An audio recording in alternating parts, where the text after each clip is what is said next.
Vijay sir அரசியல் வராரு, political மாதிரினா என்ன கொஞ்சம் இதா இருக்கும். நிச்சயமா மாற்றம் வரும். ஆனா நீங்க நினைக்கிறது நடக்காது. அப்போ விஜய் சார் வாய்ப்பு நீங்க எதை வச்சு கேட்கணும் தெரியுது, அது நடக்காது. ஓகே சார், நிச்சயமா நடக்காது. எந்த பத்திரிகை எந்த யூடியூப் சேனல் எடுத்தாலும் ஒருத்தரையே சலாம் போட்டு பேசிக்கிட்டே இருக்காங்க. அது நடக்கவே நடக்காது. ஆப்பு சரியான ஆப்பு. வந்த ஒன்று நல்லா ஜாலியாக பேசிக்கின்னு பார்த்தேன். ப்ரொடியூசர் வந்து குறை மேலே குறை சொன்னார், அது கூட ஏற்றுக்கலாம். அனுமோகன் சார் வந்தார், டக்குன்னு ஹீரோலாம் மூக்கம் நுழைக்கிறாங்க, அவங்க வேலையை பாருங்கன்னு சொல்லிட்டாரு. இந்த ஹீரோ மூக்கம் நுழைச்சாரா? அவர் டப்புன்னு எழுந்து சொல்கிறத பார்த்தா ரொம்ப குடைச்சல் கொடுத்துப்பார் போல இருக்கே. சரி, நான் கிளம்பிட்டேண்ணா. ஃப்ரெண்டு தான் நம்ம. எத்தனை வருஷம்ண்ணா? பல வருஷம் இருக்கும். அது வேற இல்லை, ஸ்ட்ரைட்டாக வந்து இல்லை, அவர் சொன்னார்ல, அவருடைய வழி இருக்கும். அது வந்து ஹீரோக்கள் பண்ணாங்களா அப்படின்னு கேட்கறது ஃபர்ஸ்ட் டைரக்டர் கிட்ட இருந்து ஸ்டார்ட் பண்ணலாம் அப்படின்ட்டு தான் இருக்கு. அவருக்கும் இருக்கு. அவருக்கும் எப்படின்னா, அவர் சொன்னார்ல, நேரத்துக்கு ஆரம்பிக்கணும், எந்த விஷயமும் டைம் ஸ்டார்ட் பண்ணணும்னு இருக்குல்ல. அங்கே வந்து எல்லா டெக்னீஷியனும் கரெக்டான டைமுக்கு வருவாங்க அப்படின்றது நம்ம புஷ் பண்ணுவோம். எனக்கு ஷார்ப்பாக 6 மணிக்கு எல்லோரும் இருக்கணும், நான் போயிடுவேன். ஓகே, நான் என் டீம் வந்து 6 மணிக்கு உள்ளே இருப்போம். லொக்கேஷனில் 6 மணிக்கு இருப்போம் நாங்கள். ஓகே, பட் ஒவ்வொருத்தராக வருவாங்கல்ல, எங்களால் அந்த டைம் எக்ஸாக்டாக ஸ்டார்ட் பண்ண முடியல. நான் கோவப்பட மாட்டேன், ஏன்னா கோவப்பட்டால் வேலை நடக்காது. போடா அப்படின்ட்டு போயிடுவாங்க. ஸோ அவங்ககிட்ட சிரிச்சுட்டே வேலை வாங்க வேண்டிய கடமை எந்த இருந்தது. ஸோ அந்த டைம் கூட விடாதீங்க, கோவப்படுங்க, நீங்கள் வந்துட்டு கோவப்பட்டு பேசுங்க அப்படின்னு சொல்லி அவர் என்னை புஷ் பண்ணார். ஸோ இந்த தலையீடு தான். ஏன்னா ப்ரொடியூசர் பணம் போட்டிருக்காரு, அது கூட பண்ணலன்னா நம்ம என்ன பண்ணுவோம், கால் மேலே கால் போட்டுட்டு ஓகே பொறுமையாக பண்ணலான்ற மாதிரி பண்ணுவோம்ல. ஸோ அதுக்கு அவர் எங்களுக்கு கொடுக்கல. அதில் அவர் ரொம்ப ஸ்ட்ராங்காகவே இருந்தாங்க. மற்றபடி எந்த தலையீடும் இல்லை தலைவா. நீங்கள் எதாவது கேட்குறீங்கன்னா சொல்லுங்கள், கான்ட்ரவர்சி நான் கூட சொல்கிறேன். சொல்லுங்க. இல்லை ஏதாவது வேணும்னா சொல்லுங்கள். இல்லை, பணம் போட்ட ப்ரொடியூசர்கிட்ட கேட்டுருவோம். சொல்லுங்க சார். மிச்சம் பண்ணலாம், அதுக்குன்னு இந்த லான்ச்சில் கூடவா நீங்கள் ஆங்கராக வந்து நிற்பீங்க? இங்கேருந்தே ஸ்டார்ட் பண்ணுறீங்க. இது நீங்க காசு மிச்சம்னு பாக்குறீங்க, நான் இது குவாலிட்டி ஆஃப் ஒர்க்னு பாக்குறேன். இல்ல, அடுத்தவங்களுக்கும் ஒரு வாய்ப்பு இல்ல, அது நீங்க கொடுத்துருக்கலாம்ல காசு அவங்களுக்கு. நான் அது கொடுத்துறேன் சார். பண்ணிருக்கலாம்ல. ஆங்கர் நாங்க ஆல்ரெடி செலக்ட் பண்ணி அவங்களுக்கு காசு கொடுத்து நான் வீட்டில் உட்கார சொல்லிட்டேன். ஓ, காசு கொடுத்து வீட்டில் உட்கார சொல்லிட்டீங்க? அப்படிலாம் இல்லைங்க. இல்ல, நல்ல ப்ரொடியூசரா இருக்கிறீங்க. இல்ல அப்படி கிடையாது. நீங்க வந்து ஒரு நாளைக்கு 3-4 ப்ரெஸ் மீட் பார்ப்பீங்க. எனக்கு தெரியும் உங்க பிசினஸ் எவ்வளவு டயரிங்கா இருக்குன்னு. ஒரு நாளைக்கு 4-5 படம் பார்ப்பீங்க. அதனால உங்களை கொஞ்சம் என்கேஜிங்காக வச்சுக்கலாம் அப்படின்றதுக்காக தான் இதை நான் பண்ணேன். இது ரொம்ப யூஸ்வலாக இருந்ததுன்னு வச்சுக்கோங்களேன். அவங்கள நான் தப்பு சொல்லலை சார். ஆல்ரெடி படத்தில் 200 பேருக்கு வேலை கொடுத்துட்டேன் சார். ஒருத்தவங்களுக்கு கொடுக்குறதா கஷ்டம். இல்லை, நிறைய நடிகர்களை இங்கே வந்து ஒரு நடிகர் வந்து இவ்வளோ கேட்டார், கிலோமீட்டர் கேட்டார்னு ஏன் பேரை சொல்கிறதுக்கு நீங்கள் எல்லாம் தயங்குறீங்கன்னு தெரிஞ்சுக்கலாமா? நான் தயங்கலை சார். என் பிஆர் இவர் பேர் ரிப்பேர் ஆயிடும். இல்லை சார், என் பேர் சூப்பர் பேர். நான் கடைசி வரைக்கும் அதான் இல்லை சொல்லலாம் சார், எனக்கு அந்த பயமே கிடையாது. பட் என் பிஆர் வந்து வேணான்னு சொல்லிட்டாரு, அதனால நான் சொல்லலை. சக்ஸஸ் மீட்டை நான் சொல்கிறேன் வச்சேன்னா. ஏன்னா இப்போது இந்த சினிமாவில் நிறைய கல்ச்சர் இருக்குன்னு எல்லாம் சொன்னாங்க இல்லையா, எனக்கு எல்லாம் புதுசாக இருக்கிறதுனால ஒரு இன்ட்ரெஸ்டிங் கல்ச்சர் என்னென்னா, இப்போ இந்த போஸ்டர்ஸ்லாம் ஒர்க் பண்ணுறாங்கல்ல, அப்போ ஃபஸ்ட் ஒரு பேக்கேஜ் இருக்கும். அந்த பேக்கேஜில் ரன்னிங் சக்ஸஸ்ஃபுல்லி போஸ்டரும் இருக்குது. அதை நான் கேட்டேன், ஏன்ப்பா பண்ணுறீங்க? ஃபஸ்ட்டே நாங்கள் பண்ணிவிடுவோம் அப்படின்னா, படம் சக்ஸஸ் ஆனதானே ரன்னிங் சக்ஸஸ்ஃபுல்லி போடணும் அப்படின்றாங்க. அது நம்ம படத்துக்கு இருக்காது. ரன்னிங் சக்ஸஸ்ஃபுல்லின்னு எல்லாம் சொன்னாதான் அந்த போஸ்டரே வெளியே வரும். சும்மா 4 நாள் கழிச்சு அது டெம்ப்ளேட்டெல்லாம் நான் விட மாட்டேன் சார். இல்லை சார், இல்லை சக்ஸஸ் மீட் தான் எனக்கு. இது சக்ஸஸ் மீட் தான். ஏன்னா என் படம் ரிலீஸ் ஆகுதே சக்ஸஸ் தான் எனக்கு. இப்போ உண்மைதானே சார்? என்னுடைய 45 வருஷ அனுபவத்தில் எத்தனையோ காம்பேரர் பார்த்துருக்கேன். ஆனால் உண்மையிலே பெர்ஃபெக்டாக காம்பேர் பண்ண ஆங்கர் நீங்கள் தான் சார். நீங்கள் பாராட்டியிருக்கீங்க சார், பெரிய விஷயம் சார் இது.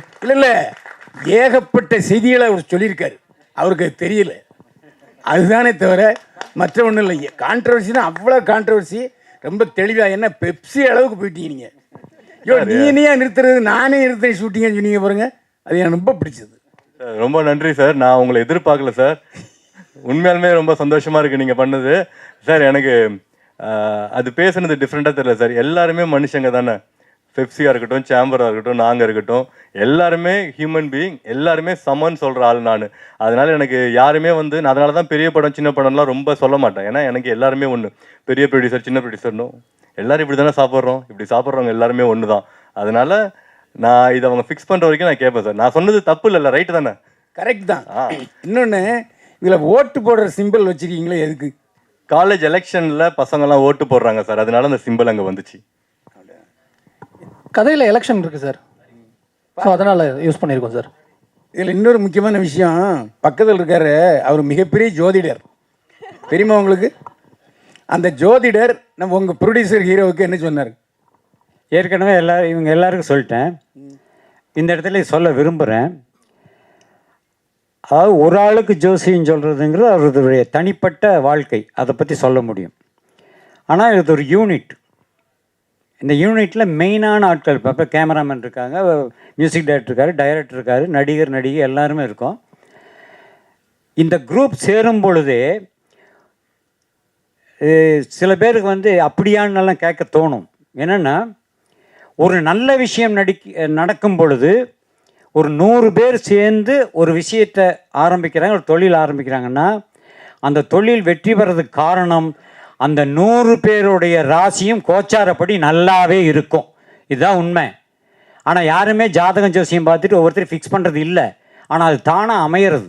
புரியுதா உங்களுக்கு? இன்னொன்று சொல்லிடுறேன், இந்த படத்தை பொறுத்த வரைக்கும் ஏன் வந்து வெற்றி பெறும் அப்படின்னா, ஃபஸ்ட்டு ஒன்று தெரிஞ்சுக்கங்க, 2026 இந்த ஆண்டு வந்து கலைத்துறை, அதுவும் சினிமா துறைக்கு மிக அருமையான ஆண்டு. கைத்தட்டுங்கண்ணா. என்னங்கண்ணா, அப்புறம் எதுக்கு நான் ஜோசியம் சொல்லணும்? 26ஆம் ஆண்டு என்பது வந்து மிகச்சிறந்த ஆண்டு, திரையுலகுக்கு ரொம்ப ரொம்ப முக்கியமான வருஷம். அந்த ஆண்டில் இவங்க அடியெடுத்து வைக்கிறாங்க, ஒரு புதிய யூனிட் களத்தில் இறங்குது. ஸோ சின்ன படங்களும் சூப்பர் ஹிட் ஆகும் என்ற ஒரு பெயரை இந்த கிரீன் லேபிள் வாங்கியே கொடுக்கும். நான் டைட்டில் மாற்றிட்டேன், ஆடியன்ஸ் ரிப்போர்ட் கிரீன் லேபிள் தான் சார். நான் ரெட் லேபிளில் சேர்க்கறதுக்கே கஷ்டப்பட்டுட்டு இருக்கேன். அடுத்தது கிரீன் லேபிள் வைங்க. இதை என்ன இன்னொன்று சொல்லிடுறேன் அண்ணா, நீங்கள் கேட்டதுக்கு. இந்த படத்தை பொறுத்த வரைக்கும் எப்படிங்களா, பொதுவாக வந்து ரசிகர்களில் சில குடிமக்களுக்கு ரெட் லேபிள் பிடிக்கும், பல குடிமக்களுக்கும் ஒரு ரெட் லேபிள் பிடிக்கும். அது இரவில் குடிப்பது, இது பகலில் குடிப்பது. ஆனால் இரவில் குடிப்பவனும் சரி, பகலில் குடிப்பவனும் சரி, இந்த 2 குடிகாரங்களுமே, முதல் சொன்னது டீ, இன்னொன்று சொன்னது பிராண்ட் டீ. அது ஒரு பிராண்டான டீ. அது இவர்கள் இந்த குரூப் பூராமே இந்த ரெட் லேபிள் படத்தை நிச்சயமாக பார்த்து பாராட்டுவார்கள். ஹீரோயின் நேம் வந்து அஸ்மினா, யாஸ்மினா? அஸ்மின் சார். அஸ்மின் தானா? ஓகே. லெனினுக்கு ஒரு கேள்வி. ஹீரோயின் வந்து ரெட் லேபிள்னு சஜஸ்ட் பண்ணதாக சொல்லியிருந்தீங்க. ஆக்சுவலாக நீங்கள் பேசுனதெல்லாம் வச்சு பார்க்கும்பொழுது நிறைய ரெவல்யூஷனரி விஷயங்கள்லாம் நீங்கள் பேசுனீங்க. ரெட் ரெபல்கிட்ட கூட வச்சிருக்கலாமா அப்படின்னு தோணுது. வச்சிருக்கலாம் சார். நான் பேசுனது ரெவல்யூஷன்லாம் கிடையாது சார், பேசிக். இல்லை டைட்டில் இஷ்யூஸ்ல இருந்து கமிஷன்ல இருந்து எல்லாமே நீங்கள் பேசுனீங்க இல்லையா? அது மட்டும் பாடி லாங்குவேஜ் பூராமே வந்து விஜய் பார்க்குற மாதிரியே இருந்தது. மேபி காலேஜ் எலெக்ஷன் பேஸ் பண்ணி நீங்கள் படம் எடுக்கிறீங்க. பொலிட்டிக்ஸ் ஏதாவது கனவுகள் இருக்கா? இருக்கு சார். ஓகே. 100% பாலிடிக்ஸ் வரணும் அப்படின்றதுக்காக தான் நான் படமே வந்திருக்கேன். ஓ சூப்பர். இப்போ பிஃபோர் 2026 பாசிபிலிட்டிஸ் இருக்கா? இல்லை சார், ஆக்சுவலாக இந்த படம் போன வருஷம் முடிஞ்சிருந்ததுன்னா வாய்ப்பு இருந்திருக்கு. பட் அகைன் பொலிட்டிக்கல் பார்ட்டி அப்படிலாம் கிடையாது. ஒரு சின்ன ஏரியாவில் ஏதாவது பண்ணணும்னு ஒரு இன்ட்ரெஸ்ட் இருக்குது சார். நான் ஒரு அட்வொகேட்டும் கூட. அதனால் வந்து ஒரு ரொம்ப ஃபேன்சியாக இல்லாமல் ஒரு சின்ன ஏரியாவில் ஏதாவது சம்திங் நம்மளால் முடிஞ்சது பண்ணணும். ஓகேங்களா? அதனால் அது இன்ட்ரெஸ்ட் இருக்குது. அகராஜ், வாழ்த்துக்கள். Thank you sir. இண்டஸ்ட்ரி மாறும்னு சொல்கிறேங்க இந்த வருஷம். பொலிட்டிக்கல் மாறுமா? விஜய் சார் அரசியல் வராரு, பொலிட்டிக்கல் மாறினா என்ன கொஞ்சம் இதாக இருக்கும். நிச்சயமா மாற்றம் வரும். ஆனால் நீங்கள் நினைக்கிறது நடக்காது. அப்போ விஜய் சார் வாய்ப்பு. நீங்கள் எதை வச்சு கேட்கணும் தெரியுது, அது நடக்காது. ஓகே சார், நிச்சயமாக நடக்காது. அதாவது மாறுதல்கள் வரும் என்பது, இப்போ நான் ஒன்று நினைப்பேன் நடக்காது, இவர் ஒன்று நினைப்பேன் நடக்காது, அவங்க ஒன்று நினைப்பேன் நடக்காது. ஆனால் ஏதாவது ஒன்று நடக்குமில்ல, அந்த நடக்கிறது நல்லதாகவே நடக்கும். ஆனால் இன்றைய சூழ்நிலையில் எல்லாரும் அப்படியே ஓஹோன்னு எந்த பத்திரிக்கை எந்த யூடியூப் சேனல் எடுத்தாலும் ஒருத்தரையே சலாம் போட்டு பேசிக்கிட்டே இருக்காங்க. அது நடக்கவே நடக்காது. ஆப்பு சரியான ஆப்பு. கதாசிரியர் சார், கதாசிரியர் சார், காலேஜில் கொலை உண்மை கதையா? உண்மை கதையெல்லாம் கிடையாது சார், கற்பனை கதை தான் அது.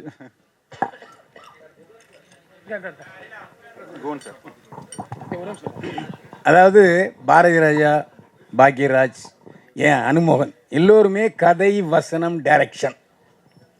என்ன காரணம்னா, ஒரு கதாசிரியர் இயக்குனர் ஆகும்போது அவருடைய கதையை முழுமையாக எடுப்பார். இப்போ உங்கள் கதையை வாங்கி அவர் எடுக்கும்போது அது உங்களுக்கு உடன்பாடாக இருந்துச்சா? இல்லை, உடன்படாக தான் இருந்தது சார். என்னென்னா, அவங்க சார் சொன்ன மாதிரி முன்னாடி அது பிரிஞ்சு தான் இருந்தது. எழுத்தும் இயக்கமும் ஒரு கிரியேஷனாக டெக்னிக்கலாகவே வேறு வேறு திறமைகளாக தான் ஹாலிவுட்ல எல்லாமே இருக்குது. முதல்ல ஒரு நாவல் வரும், நாவல் இருந்து அடாப்டட் ஸ்க்ரீன் பிளேக்கு ஒரு சினிமா பர்சன், ஸ்டுடியோ, அதுக்கப்புறம் கேஸ்டிங்கு, டைரக்டர் எல்லாமே அப்புறம் தான் வருவாங்க. ஸோ எனக்கு வந்து அது ஒரு திருப்தியான ப்ராசஸாக தான் இருந்தது சார். நான் கேட்குறது என்ன, சிறிதரிலிருந்து எடுத்துங்க, கேஎஸ் கோபாலசிலிருந்து எடுத்துங்க, எல்லோருமே அந்த கதை வசனம், கதை திரைக்கதை வசனம் மூலமாக தான் வந்தாங்க. இதுக்கு இன்னொரு காரணம், நான் டைரக்டர் கேட்கும், அந்த கதைக்காரர்கிட்ட கேட்கும்போது, சார் என்னுடைய கதையை நான் தான் சார் எடுக்க முடியும், அது மட்டும் இல்லை ரைட்ஸ் எனக்கு, இப்போ நாளைக்கு இந்த படம் வெற்றி பெறும்போது இன்னொரு மொழிக்கு போகும்போது உங்களுடைய உரிமை என்னவாக இருக்கும்? இல்லை, நீங்கள் முதல் சொன்னீங்களே என் கதை நான் எடுக்கணுங்கிறத விட ரெண்டாவது சொன்னீங்களே சார், அந்த ரைட்ஸ் எனக்குங்கிற பிரச்சனையில் தான் நிறைய பேர் அதுக்குள்ளே அந்த கதை, திரைக்கதை, வசனம், இயக்கம்னே வந்துச்சு. கலைஞர் அவர்கள் எழுதும்போது, அண்ணாதுரை அவர்கள் எழுதும்போது, ஈவன் பாக்யராஜ் சார் பிகினிங்கில் நிறைய கதைகள்லாம் கொடுத்து அப்புறம் தான் இயக்கத்துக்கு வந்தார். ப்ராசஸாகவே வந்து ஒரு டைரக்டர் தான் கதை எழுதணுங்கிறது கிடையாது சார். கதை, திரைக்கதை இன்னொருத்தருதாகவும் டைரக்டராக இன்னொருத்தரும் இருக்கிறது தான் ஆக்சுவல் ப்ராசஸ்.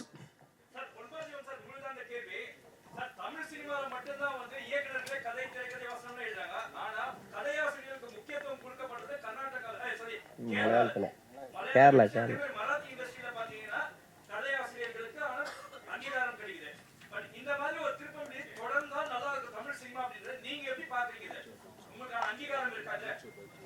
இல்லை, இதான் முதல் இப்போ தான் நான் கதை, திரைக்கதை எழுதி கொடுத்துருக்கேன். ஆக்சுவலாக இது ஒரு ஆரோக்கியமான ஒரு இதுவாக இருக்கும். வேறு வேறு தளங்கள்லேருந்து கதைகளோட ஆட்கள் வருவாங்க, வித்தியாசமான சினிமாக்கள் வரும். மலையாளம் இண்டஸ்ட்ரி, ஈவன் தெலுங்குலேயும் நிறையா அந்த மாதிரி ரைட்டர்ஸ்க்கான இது இருக்குது. தமிழில் நிஜமாலுமே கொஞ்சம் குறைவாக தான் இருக்குது. கண்டென்ட் ட்ரிவன் ஃபிலிம் வேணும்னா நீங்கள் நிறையா ரைட்டர்ஸ்க்கு கிட்ட நிறைய ரைட்டர்ஸும் உள்ளே வருவாங்க. நிறைய பேர் காத்துட்ருக்குறாங்க கதைகள் வச்சுக்கிட்டு. அவங்க எல்லாருமே அசிஸ்டன்ட் டைரக்டராக இருந்து டெக்னிக்கல் குவாலிட்டி தான் கற்றுக்கிட்டு வர முடியாத, எழுத்து மட்டுமே வர்ற ஆட்களும் இருக்கிறாங்க. சில பேர் பிரமாதமாக படம் எடுப்பாங்க, அவங்களுக்கு வந்து ஒரு எழுத்தாளர் தேவைப்படும். இது நிஜமாலுமே 2 விதமான டேலண்ட்டு. இண்டிவிஜுவல் ரைட்டர்ஸ் வர்றது இண்டஸ்ட்ரிக்கு, அதுவும் ஒரு கண்டென்ட் தேவைங்கும் போது ரொம்ப தேவையான சமாச்சாரம் தான் நான் நினைக்கிறேன் சார்.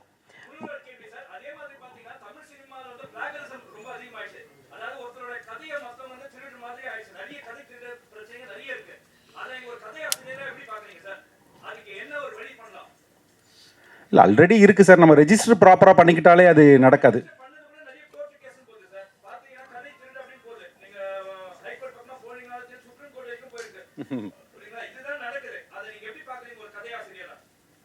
இல்லை, கதை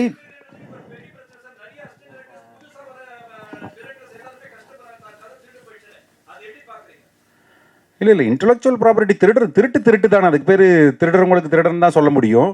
பட் நிறையா நம்ம பாதுகாப்பாக இருந்துக்க வேண்டியதாக இருக்குது. வீட்டை பூட்டிக்கிற மாதிரி நம்ம கதையும் பத்திரமா வச்சுக்கிறது நம்மளுடைய பொறுப்பு தான் அது. குகன் சார், தேட்டரில் வந்து பார்க்கிங், சமோசா இதெல்லாம் சொன்னீங்க. ஆனால் இப்போ சமீபத்தில் சல்லியர்கள் படம் வந்து மாலில் கூட வெளியிடலையே, அதை பற்றி யாரும் பேச மாட்டீங்க. ஒரு படம் வந்து தேட்டருக்கு வந்தால் தான் முதல்ல அவங்களுக்கு பிஸ்னஸ்ஸே. நீங்கள் அப்போ கூட யாருமே குரல் கொடுக்கல தமிழ் இண்டஸ்ட்ரியில். தான் படம் வரும்போது தான், வலிக்கும் போது தான் எல்லாத்தையும் சொல்கிறீங்க. இது காலகாலமாக உங்களுக்கு தெரியாதா? பார்க்கிங் இருக்குது, சோமாஸ் வைக்கிறானுங்க, சமோசா வைக்கிறானுங்க, வாட்டர் பாட்டில் எடுத்து போகக்கூடாது, வெளியிலேருந்து தின்பண்டங்கள் வாங்கிட்டு போகக்கூடாதுன்னு எப்போத்தையே கொண்டு வந்தாங்களே. அன்றைக்கி குரல் கொடுக்காம இன்றைக்கி குரல் கொடுத்துட்ருக்கீங்க. இல்லை, நீங்கள் கேட்ட கேள்வி 2 கேள்வி. ஒன்று வந்து கேன்டீனோட ரேட் பற்றி நம்ம பேசினோம், அதை பற்றி அது செகண்டு. ஃபஸ்ட்டு கேள்வி வந்து சல்லியர்கள் படத்துக்கு ஏன் குரல் கொடுக்கலன்ட்டு. கூடுமான விரைவில் நீங்கள் பார்த்தீங்கன்னா ப்ரொடியூசரே வந்து ப்ரெஸ் மீட்டில் தான் கன்வே பண்ணார். அப்போ ப்ரெஸ் மீட்டில் சொன்னதுக்கு மேலே ஒரு குரல் வேண்டுமான்னு கேட்டிங்கன்னா அதுவே போதுமான குரல் தான். அதுவே பலமாகவும் ஒழிச்சிருச்சு. எல்லாத்துக்குமே போய் சேர வேண்டிய இடம் எல்லா இடத்துலையுமே போய் சேர்ந்துருச்சு. அது ஒன்று. இன்னொன்று வந்து அதுக்கு எந்த மாதிரியான முடிவுகள் எடுக்கிறோம், எந்த மாதிரியான ஒரு ஜேர்னி எடுக்கிறோம் அப்படிங்கிறது ரொம்ப முக்கியம். அது அவரோட ஒரு மெத்தட் தான். அது வந்து அதே அடுத்த வாரம் தள்ளி வந்திருக்கலாம். அதில் ஒரு எப்படி ஒரு நல்லது இருக்கோ அதே மாதிரி ஒரு கெட்டதும் இருக்குது. அந்த மாதிரியான சில ப்ராப்ளம்ஸ் இருக்குது அப்படின்னா அதை நம்ம சால்யூஷன் பார்க்கலாம் முடிஞ்ச வரைக்கும். அதுதான் அந்த மாதிரி போயிருந்துருக்கலாம். எப்பவுமே ஒரு திரைப்படம் திரைக்கு வர்றது ரொம்ப முக்கியம். அதுக்குண்டான வழிமுறைகளில் இன்னும் கொஞ்சம் எஃபோர்ட் எடுத்துருக்கலாம். அதுக்குண்டான ப்ராப்ளம் இருக்குது. பட் அது எவ்வளோ சொல்ல முடியுமோ அவ்வளோ சொல்லிட்டார். அதுக்கு மேலே மறுபடியும் அதை ஆம்ப்ளிஃபை பண்ண வேண்டியதில்லைன்னு நினைக்கிறேன். இல்லை, மால் போன்ற திரையரங்கில் பெரிய இடத்துங்கள்லாம் பார்த்தீங்கன்னா சிறு படங்கள் உள்ளே கூட நுழைய முடியல. அப்போ உங்கள் படமும் ரேட்டுன்னு சொல்லிட்டாங்கன்னா நிறுத்திடுவீங்களா? தேட்டருக்கு போக மாட்டீங்களா? எல்லா மால்லையும் தான். சின்ன டப்பா தேட்டரில் போட்டாலும் படம் நல்லா இருக்குன்னா மால் தேட்டர் தானே கூப்பிடுவான். புரிஞ்சா உங்களுக்கு? அப்புறம் ரெண்டாவது இன்னொன்று, சினிமா பற்றி இவ்வளோ பேசுகிறோமே, டிக்கெட் ரேட்டெல்லாம் பேசுகிறோமில்ல, இனிமேல் சினிமா என்னாகும் தெரியுங்களா? இன்டர்வல் வரைக்கும் 120, இன்டர்வலுக்கு அப்புறம் பார்த்தீங்கன்னா 120. பாதி வரைக்கும் பார்த்துட்டு நல்லா இல்லைன்ட்டு வெளியே போனீங்கன்னா உங்களுக்கு 120 ரூபா மிச்சம். செகண்டாகவும் பார்க்குற மாதிரி இருந்தால் 240 ரூபா கொடுக்கணும். இப்படியெல்லாம் சினிமா வந்தாலும் வரும். நான் இப்போ எதுக்கு சொல்கிறேன்னா, ஒரு ஃபேமிலி இன்றைக்கி ஒரு சராசரி ஒரு மீடியம் ஃபேமிலியில் ஒரு 4 பேர் 2 குழந்தைகளோட 4 பேர் போகிறாங்க, ஹஸ்பண்ட் ஒய்ஃப். ஒரு படம் பார்க்குறதுக்கு 4 பேருக்கு 150 ரூபா டிக்கெட் போட்டால் என்னாச்சு? 600 ரூபாச்சா? அவ்வளோதானே செலவு பண்ண முடியும். மீறி போனால் உள்ளே ஒரு 200 ரூபா செலவு பண்ணலாம் இந்த குழந்தைகளுக்கு. ஒரு ஃபேமிலி சினிமாவுக்கு போயிருக்கு, படம் பார்த்துட்ருக்காங்க. குழந்தைங்க ஃபஸ்ட் ஹாஃபில் சும்மா விழுந்து சிரிக்குது, அவ்வளோ காமெடி.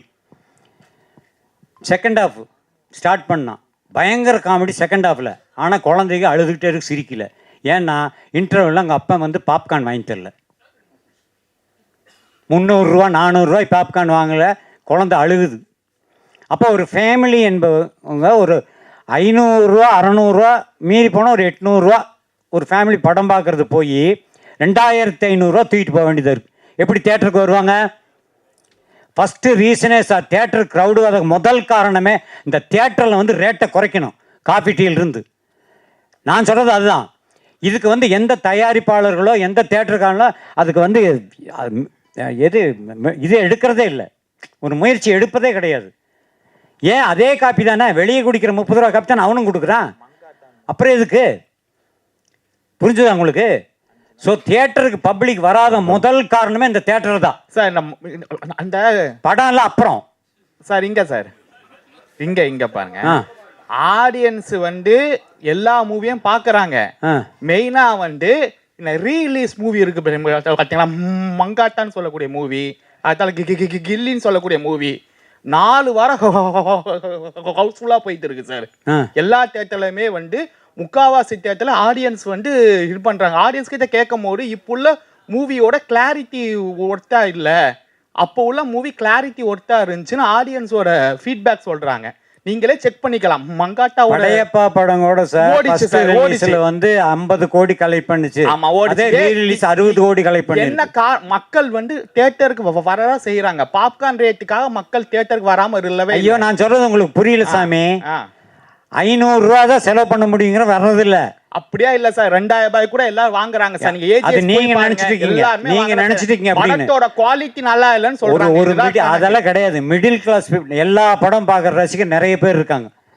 இந்த ரசிகர் படமே பார்க்கணும் கிடையாது. சினிமா ரசிகர்கள் என்பதே சகல படங்களை பார்க்குறோம் நிறைய பேர் இருக்கான். பர்டிகுலர் ரசிகர்களை விட பொதுவாக சினிமாவை ரசிக்கும் ரசிகர்கள் தமிழ்நாட்டில் அதிகம். எல்லா படத்தையும் பார்ப்பாங்க, அவங்க தான் அதிகம். அவங்க ஏன் உள்ளே வர்றதில்லை? நான் சொல்ல குறிப்பாக ஃபேமிலியோடு ஏன் வர்றதில்லை? ஃபஸ்ட்டு ரீசன் 4 மடங்கு செலவு. அவங்களால முடியாது. நான் வந்து இன்றைக்கி வந்து ஒரு 4 படம் ரிலீஸ் ஆகுதுன்னா எனக்கு 4 படத்துக்கு 600 ரூபா செலவாகுதுன்னா 4 படத்தையும் பார்ப்பேன். நான் ஒவ்வொரு தடவை படம் போகும்போது 1000 ரூபா செலவு 4 படம் பார்க்க முடியாது என்னுடைய வருமானத்துக்கு. நீங்கள் அதை யோசிக்கணும். அதுதான் உண்மை. தியேட்டருக்கு க்ரௌடு வரோன்னா உள்ள நுழைஞ்சோன்னே அவங்க ஏதாவது ஸ்நாக்ஸ் ஏதாவது சாப்பிட்ணும், காஃபி கீஃபி சாப்பிட்ணுன்னா அந்த ரேட்டை குறைங்க, ஆட்டோமேட்டிக்காக உள்ளே வருவான். அந்த கொடுக்குற 150 ரூபாய்க்கு எந்த படமும் குறைய இருக்காது. அதெல்லாம் சும்மா ஏன் வர்றதில்லைங்கிறது தான் ரீசன் சொல்கிறேன். காஸ்ட்டு வந்து உள்ளே விற்கிற பொருட்களுடைய விலை வந்து ரொம்ப ஓவர் டிக்கெட்டை விட. அதனால தான் ஃபேமிலியாக வர்றதில்லை. ஜாலியாக போகிறவன் போவான், 500 ரூபாய்க்கு 600 ரூபா செலவு பண்ணுறவன் உள்ள தேட்டருக்குள்ளே போவான், எல்லா படத்துக்கும் போவான். ஆனால் சராசரி ஒரு ஏழைபாளையம் கூட ஒரு தேட்டரில் வந்து படம் பார்க்கணுன்னா இந்த டிக்கெட் ரேட்டுக்கு நிச்சயமாக வருவாங்க. உள்ளே வந்து சாப்பிட்ற பொருள்னாலே வர்றதில்லை. தமிழ் சினிமாவில் ஜாதி பிரச்சனைகள் அதிகம் வந்துருச்சு. அதை பற்றி என்ன நினைக்கிறீங்க?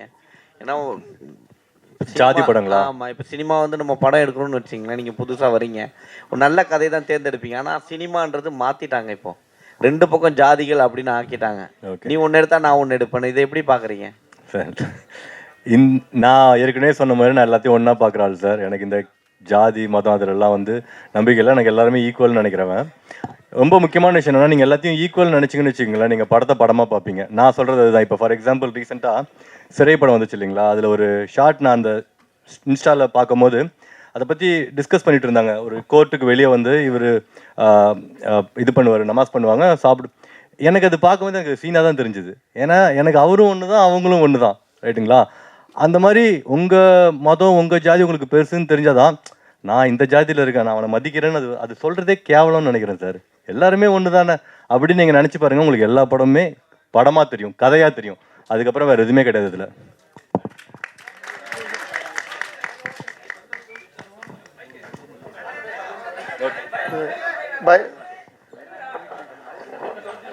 ஒரே நிமிஷம் சார், கடைசி கேள்வியா மயில்வான் சார் பேசுறாராம். ஒரே ஒரு கேள்வி, லாஸ்ட் கேள்வி சுருக்கமாக முடிச்சிடுவாங்க பதில் சொல்றவங்க. நீங்கள் ஒரு வழக்கறிஞருங்கிறது ஒரு பெருமையாக இருக்குது. இந்த கமிஷன் ஒரு விஷயம் சொன்னீங்கல்ல, இதை தடுக்கிறதுக்கு ஒரு வழக்கறிஞராக நீங்கள் என்ன பண்ணீங்க? இது வந்து வழக்கறிஞராக ஒன்றுமே பண்ண முடியாது சார். இது எப்படி இருக்குன்னா, இப்போ நான் வந்து உங்களுக்கு 100 ரூபா கொடுக்குறேன், இவர் தான் மிடில் மேன் வச்சுக்கோங்களேன். உங்ககிட்ட 100 ரூபா கொடுங்கன்னு நான் கொடுக்குறேன். நீங்கள் இவர்கிட்ட நீ எனக்கு 100 ரூபா வாங்கி கொடு, நான் உனக்கு 10 ரூபா கொடுக்குறேன்னு வச்சுக்கோங்களேன், நான் போய் எப்படி வழக்குப்பட முடியும்? இப்போ நீங்கள் என்கிட்ட வந்து என்கிட்ட 100 ரூபா நீங்கள் கொடுக்கணும், நீங்கள் 100 ரூபா தரல, இவர் 10 ரூபா எடுத்துட்டான்னு சொன்னால் நான் வழக்கு போடலாம்.